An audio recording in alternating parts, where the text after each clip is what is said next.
गुरुमुखों, किस्मत से ज़्यादा और समय से पहले किसी को कुछ भी नहीं मिलता। ये शास्त्रों में भी लिखा है, ऐसा कई ज्ञानी भी कहते हैं और कई पंडित भी कहते हैं, परंतु संत महापुरुष ऐसा नहीं कहते।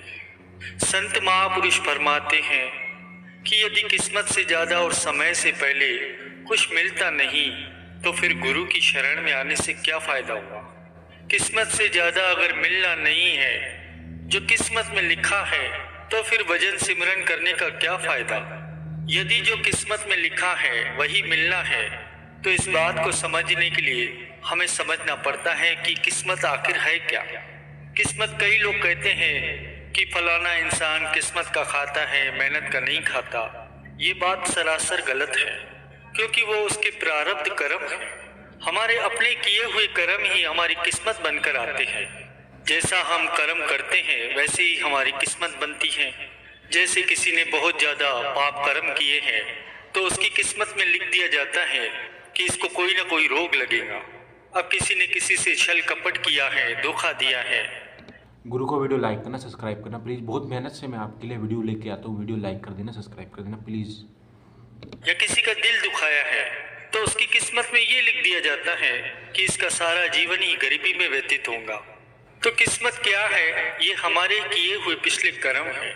तो संत महापुरुषों ने भी इसका तरीका बताया है कि यदि आप चाहते हैं कि आपके सारे दुख दर्द खत्म हो जाए, आप इन सारे कर्म बंधनों से छुटकारा पा लें, सिर्फ आपके दुख दर्द खत्म नहीं होंगे अपितु आप स्थायी सुख भी प्राप्त कर सकते हैं, सच्ची खुशियां प्राप्त कर सकते हैं। परंतु ये तो तभी संभव है जब सदगुरु मेहर करेंगे। अब सदगुरु कब मेहर करेंगे? जब हम उनके वचनों के अनुसार चलेंगे, हम उनकी आज्ञा में रहेंगे, हम उनके दिए हुए पांचों नियमों की परिपालना करेंगे। उनकी आज्ञा क्या है? पूरी श्रद्धा और विश्वास के साथ पांचों नियमों की परिपालना और साथ में रोजाना नित्य नेम से 2 घंटे भजन अभ्यास करना। फिर देखिए कैसी खुशियां ही खुशियां आती हैं जीवन में। यदि हम उनके बताए हुए मार्ग पर चलते हैं तो दुख हमारे जीवन में आ ही नहीं सकते। दुख की इतनी हिम्मत नहीं है कि वो गुरुमुखों के रास्ते में आए। इसीलिए संत महापुरुष हमें बार बार चेतावनी देते हैं, हमें गफलत की निद्रा से जगाते हैं कि उठो गुरुमुखों, नाम जपो।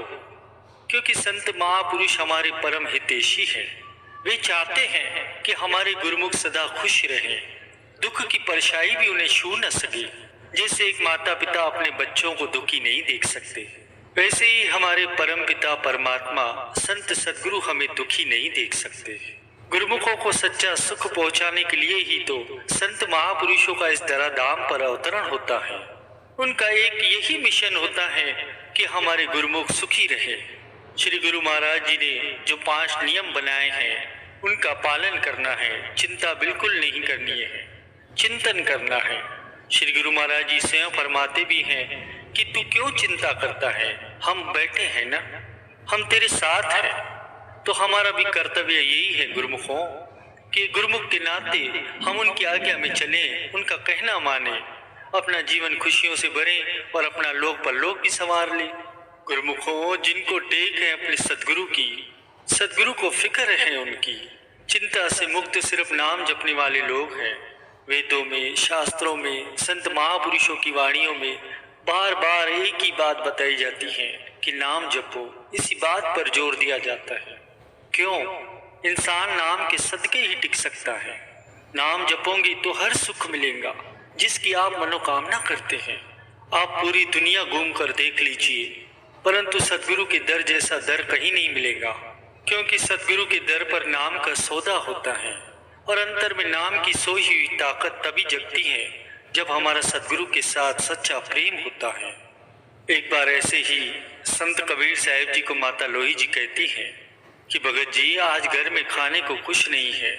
आटा, नमक, दाल, चावल, गुड़, शक्कर सब खत्म हो गए हैं।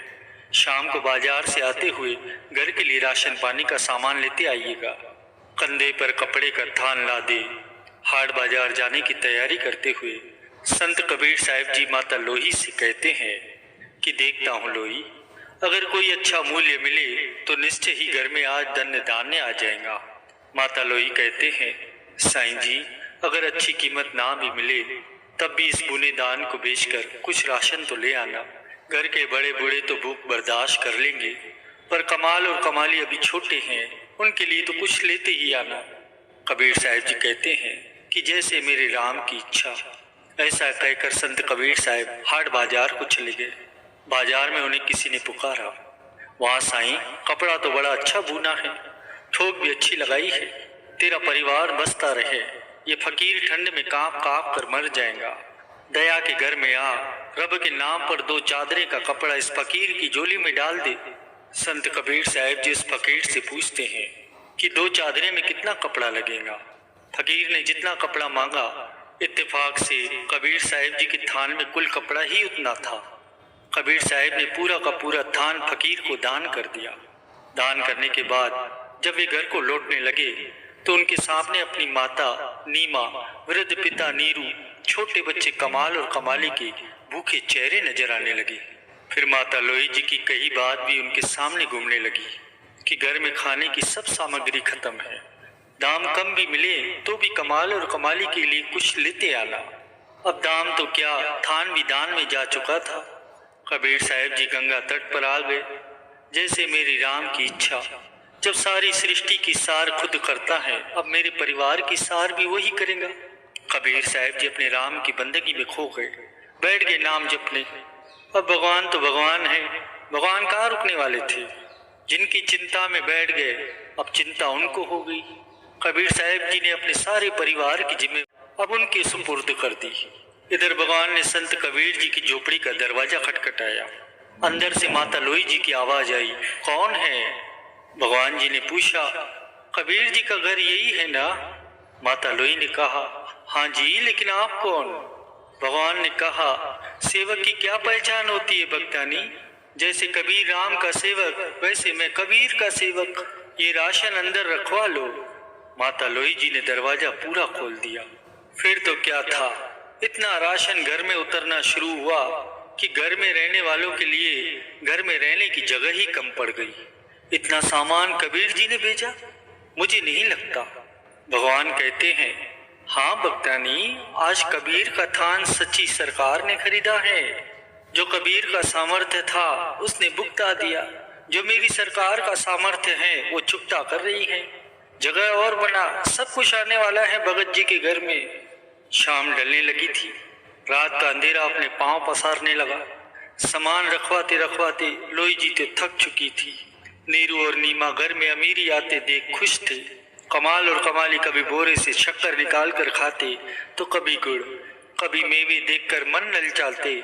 उनके बाल मन अभी तक तृप्त नहीं हुए, झोली भर भर कर मेवे लेकर बैठ जाते। संत कबीर साहब जी अब तक घर नहीं आए थे।